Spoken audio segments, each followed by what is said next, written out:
Sesshin Sessho, Expounding the Mind and Expounding the Nature, by Eihei Dogen, from Shobogenzo, the Treasury of the True Dharma Eye.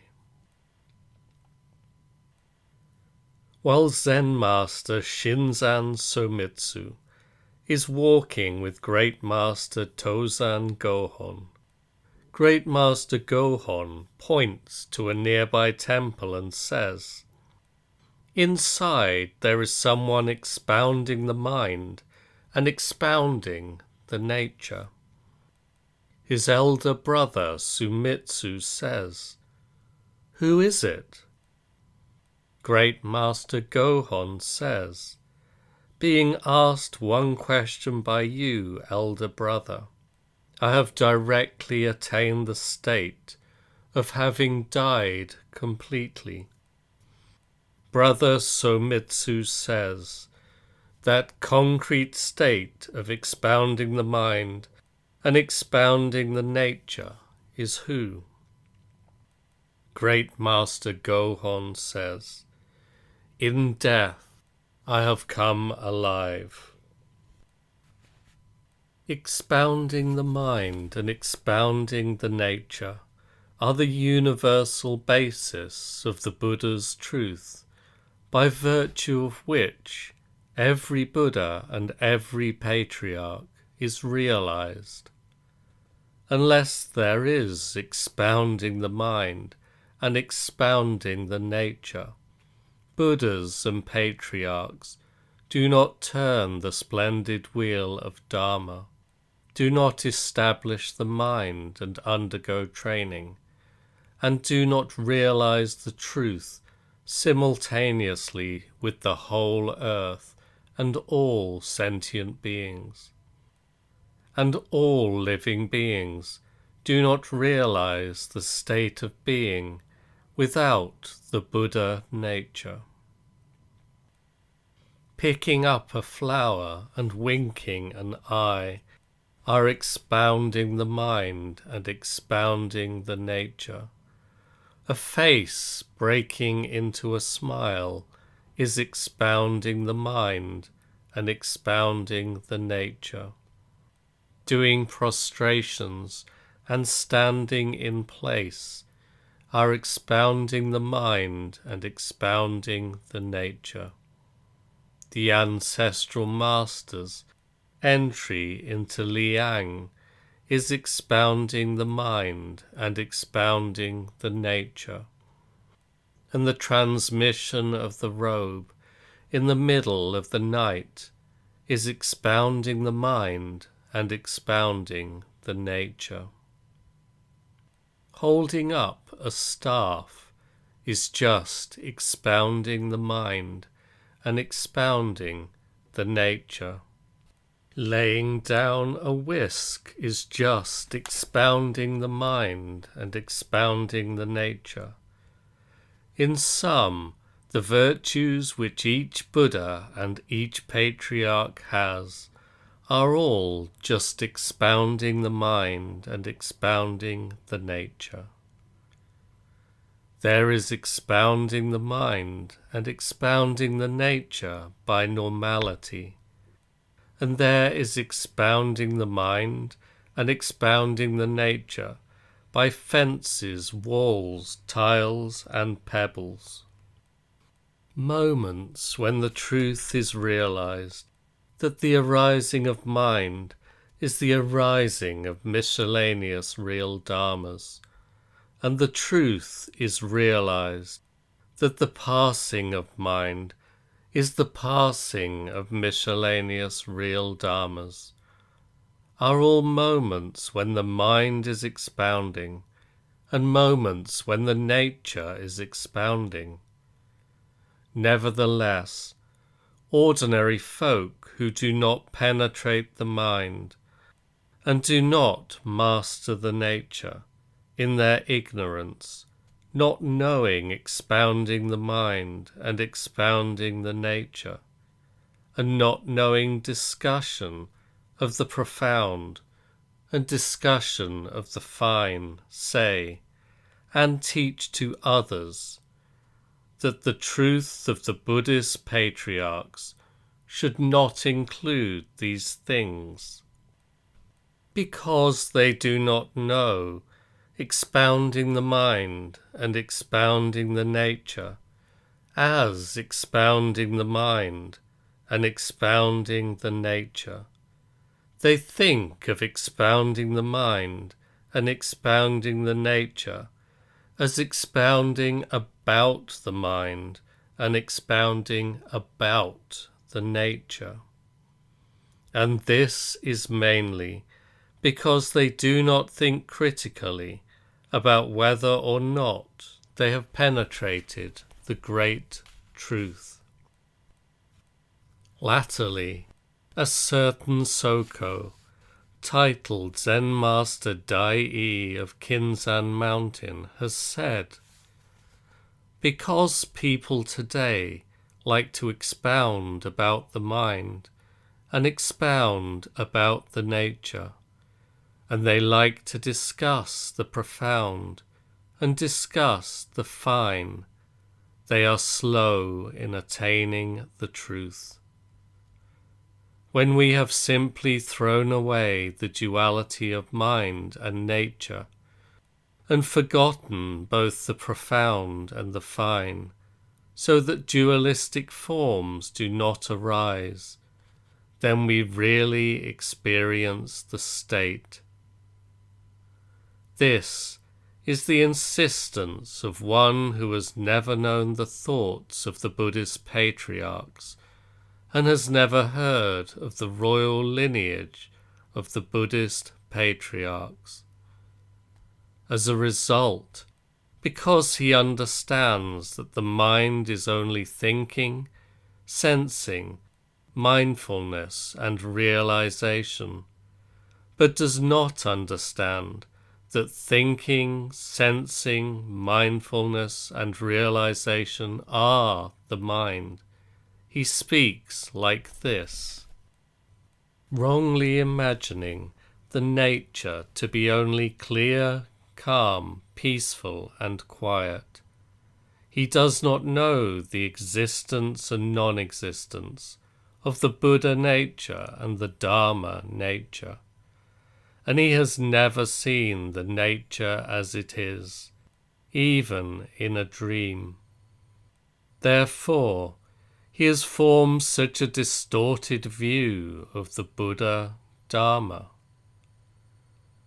The mind the Buddhist patriarchs express is skin, flesh, bones, and marrow. The nature that Buddhist patriarchs retain is a bamboo cane and a staff. The profound that Buddhist patriarchs uniformly experience is outdoor pillars and stone lanterns, and the fine that Buddhist patriarchs discuss is wisdom and understanding. Buddhist patriarchs, who are really Buddhist patriarchs from the beginning, hear in action, expound in action, practice in action, and experience in action this state of mind and the nature. They retain and learn in action this state of the profound and the fine. People in the state like this are called children and grandchildren, who are learning the Buddhist patriarchs. Those who are not like this are not learning the truth. For this reason, when it is time to attain the truth, they do not attain the truth, and when it is time to be beyond attainment of the truth, they are not beyond attainment of the truth. They stumble through times of both attainment and non-attainment.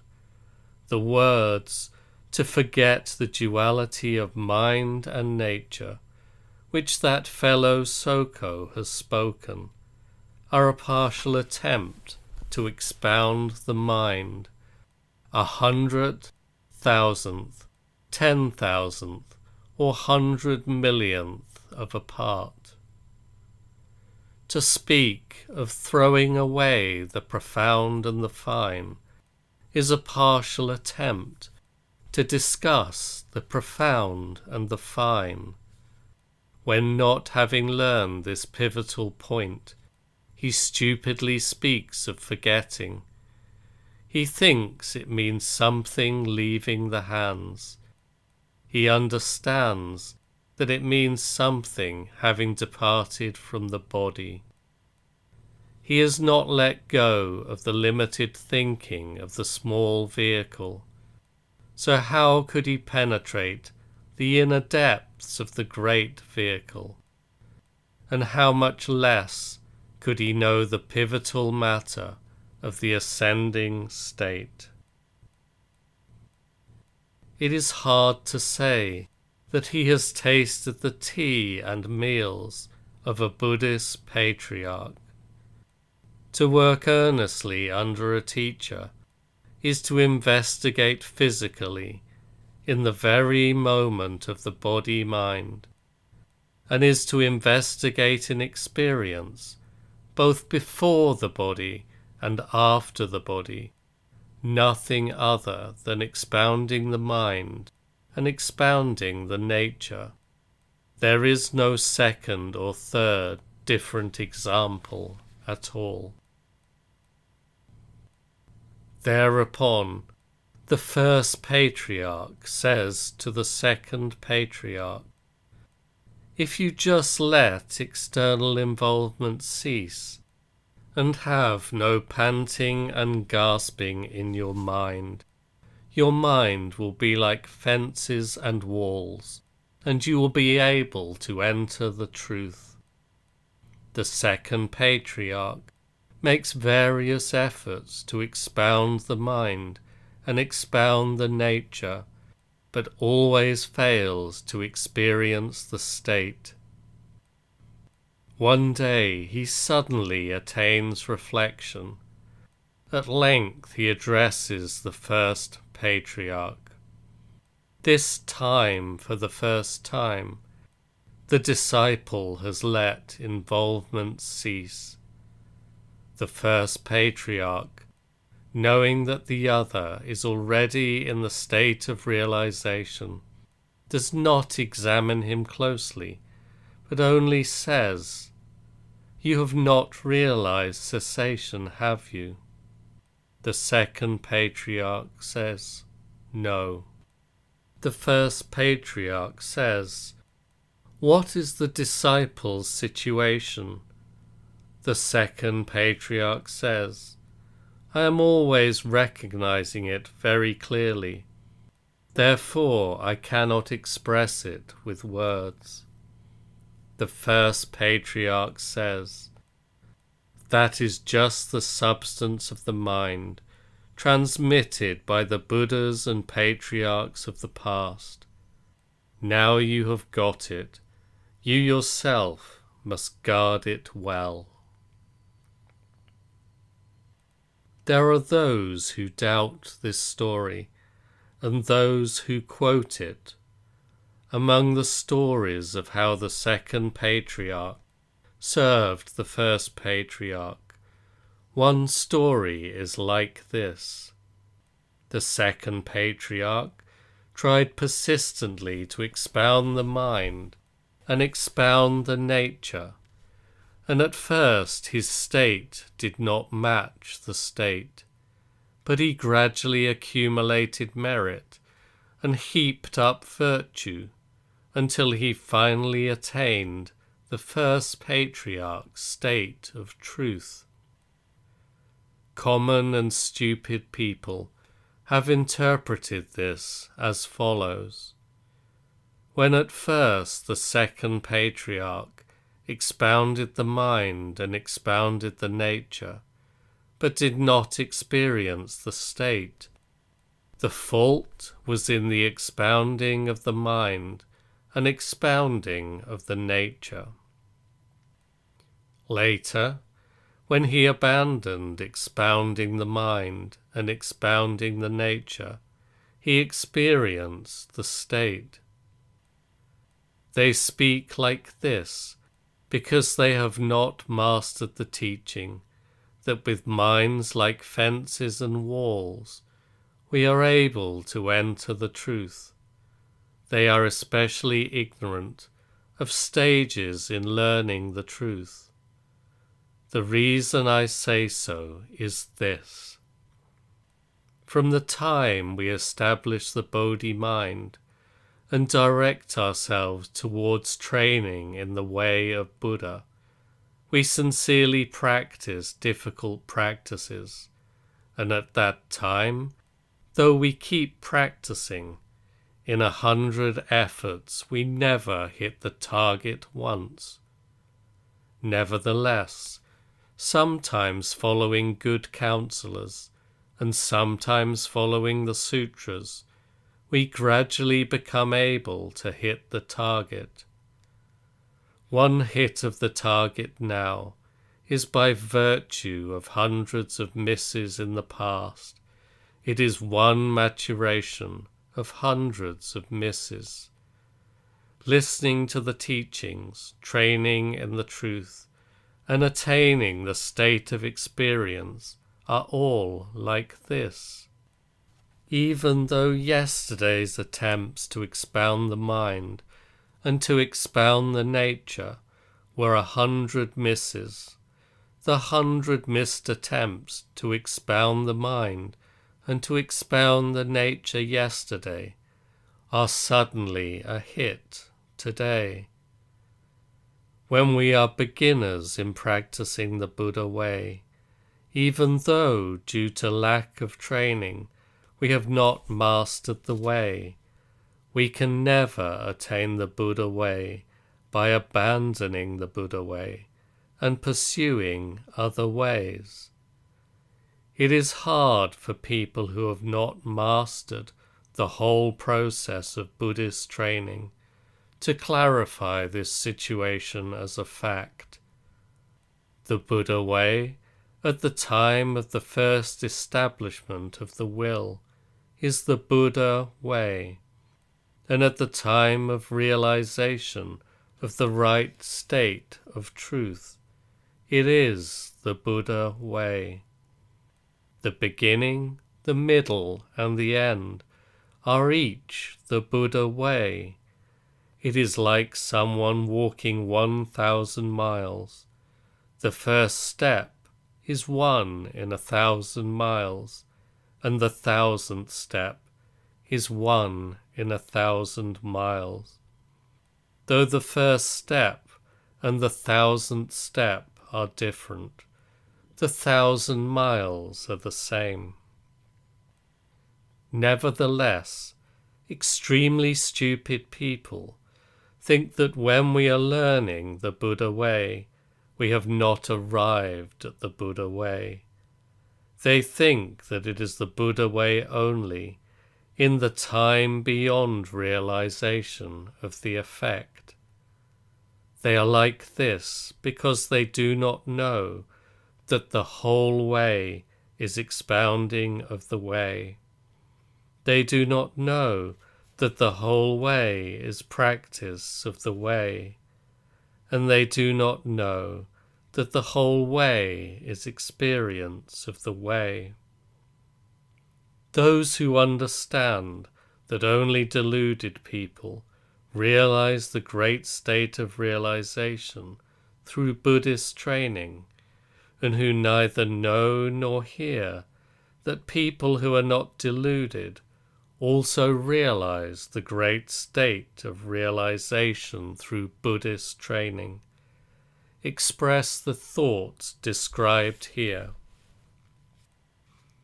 Even before experience of the state, expounding the mind and expounding the nature is the Buddha way. At the same time, it is by expounding the mind and expounding the nature that we experience the state. We should not learn that experiencing the state describes only a deluded person's first realization of the great state of realization. People in the state of delusion realize the great realization. People in the state of realization realize the great realization. People who are beyond realization realize the great realization. People who are beyond delusion realize the great realization. And people who are experiencing the state experience the state. Thus, to expound the mind and expound the nature is to be straight and true in the Buddha way. Not having mastered this truth, Soko says that we should not expound the mind and expound the nature, but his words are not a truth of the Buddha Dharma. In the great kingdom of Sung today, no one has arrived even at Soko's level.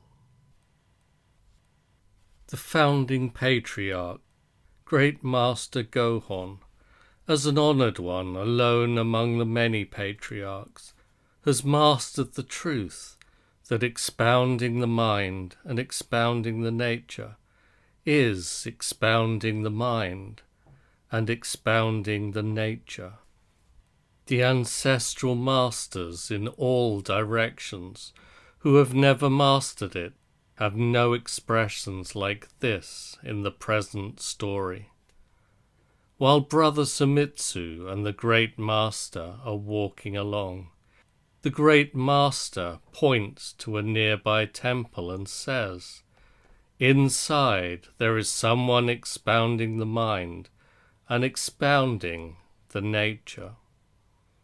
Since the founding patriarch manifested himself in the world, his Dharma descendants have inevitably received the authentic transmission of this expression as the transcendent way of the patriarchs. Other lineages have not seen or heard it, even in a dream. How much less could they know, even in a dream, the method of understanding it? The method has only been received in the authentic transmission to rightful successors. How could those who have not received the authentic transmission of this principle master the basis of the Buddha way? The principle under discussion now is that the unity of in and side and the unity of the existence of a human and a human's existence is expounding the mind and expounding the nature. This unity is the mind as surface and content expounding, and is the nature as surface and content expounding. We should investigate this and consider it. There has never been expounding that was separate from the nature, and the mind has never existed apart from expounding. The Buddha nature describes all things expounding, and being without the Buddha nature describes all things expounding. Though we learn that the Buddha nature is the nature, if we do not learn the Buddha nature as existence, that is not learning the truth. And if we do not learn the Buddha nature as being without, that is not learning the state in practice. Those who learn in practice that expounding is natural are the legitimate descendants of Buddhist patriarchs.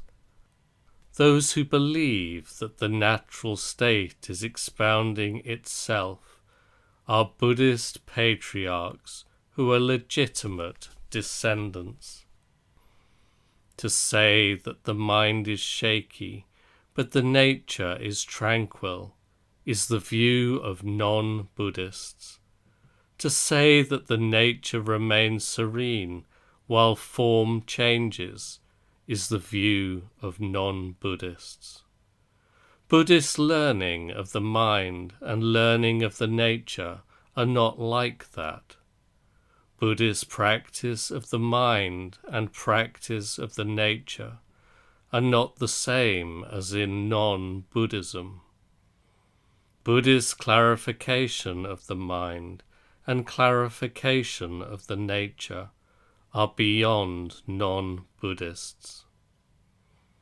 In Buddhism, there is expounding of the mind and expounded of the nature, there being someone, and there is expounding of the mind and expounding of the nature, there being no one. There is not expounding the mind and not expounding the nature, there being someone, and there is not expounding the mind and not expounding the nature, there being no one. There is expounding the mind, or failure to have expounded the mind, and expounding the nature, or failure to have expounded the nature. If we do not learn the expounding of the mind, when there is no person, expounding of the mind has yet to reach fertile ground. And if we do not learn the expounding of the mind, when there is a person, expounding of the mind has yet to reach fertile ground. We learn the expounding of the mind in which there is no person. We learn the state in which there is no person, expounding the mind. We learn expounding the mind as the concrete human state, and we learn a concrete human being expounding the mind. The total effort that Rinzai expresses is only a true human without rank, but he has never mentioned a true human who has a rank. We can say that he has not yet realized other study and other expressions, and that he has yet to reach the state of exploring the ultimate. Because expounding the mind and expounding the nature is expounding the Buddhas and expounding the patriarchs, we should meet it with the ears and we should meet it with the eyes. Brother Sumitsu, the story goes, says, "Who is it?" In realizing this expression, Brother Sumitsu is able to exploit this expression in the former moment, and he is able to exploit this expression in the latter moment. Who is it is expounding the mind and expounding the nature, which belongs to that concrete situation. This being so, a moment in which who is it is expressed, or a moment in which who is it is concretely thought, is expounding the mind and expounding the nature itself. This expounding the mind and expounding the nature is something that people of other directions have never known, because they forget the child and see it as the enemy. They deem enemies to be children. The great Master says, being asked one question by you, elder brother, I have directly attained the state of having died completely. Hearing these words, most ordinary practitioners think as follows. Someone who expounds the mind and expounds the nature must directly attain the state of having died completely on being told, it is who. The reason is that the words, it is who, are about being face to face without consciousness of each other, about totally being without a view, so they may be a dead phrase. That is not necessarily so. The people who have utterly mastered this expounding the mind and expounding the nature may be few. Completely having died is not to have died 10 or 20%, and for this reason the state of having died is complete. At the very moment of being asked, who can say that this state is not enclosing the whole sky and covering the whole earth? It may be that even illumination of the past is cut off, that even illumination of the present is cut off, that even illumination of the future is cut off, and that even illumination of this very moment is cut off. Brother Somitsu says, that state of expounding the mind and expounding the nature is who. Comparing the previous, who is it, and the present, it is who. While the name is still the third son of Chang's, the man is the fourth son of Li. The great Master says, death itself has come alive. With this death itself, he does not arbitrarily express who it is, hoping to indicate his direct attainment of the state of having died, and so directly indicating his own concrete state of expounding the mind and expounding the nature. For it is who has got rid of the someone who expounds the mind and expounds the nature. There may be something to learn in practice, in the assertion that we cannot always expect the complete state of having died.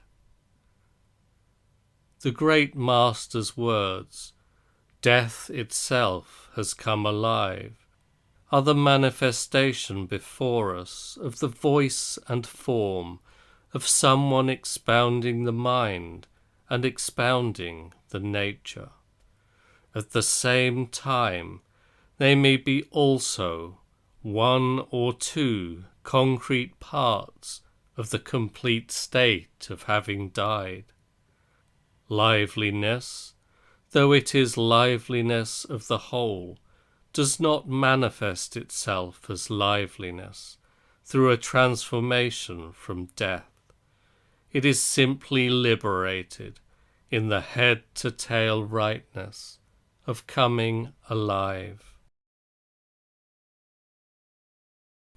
In general, in the truth of the Buddhas and the truth of the patriarchs, expounding the mind and expounding the nature, exists and is investigated like this.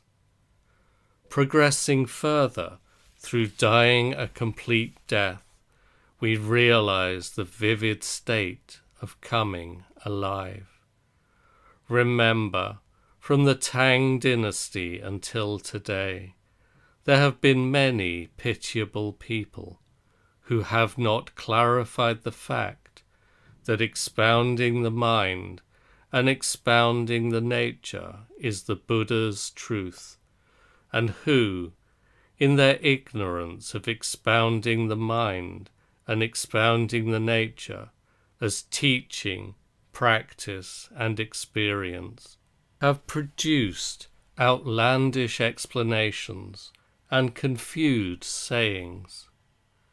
We should save them both before the body and after the body. If I put it in words, expounding the mind and expounding the nature is the pivotal essence of the 7 Buddhas and the ancestral masters.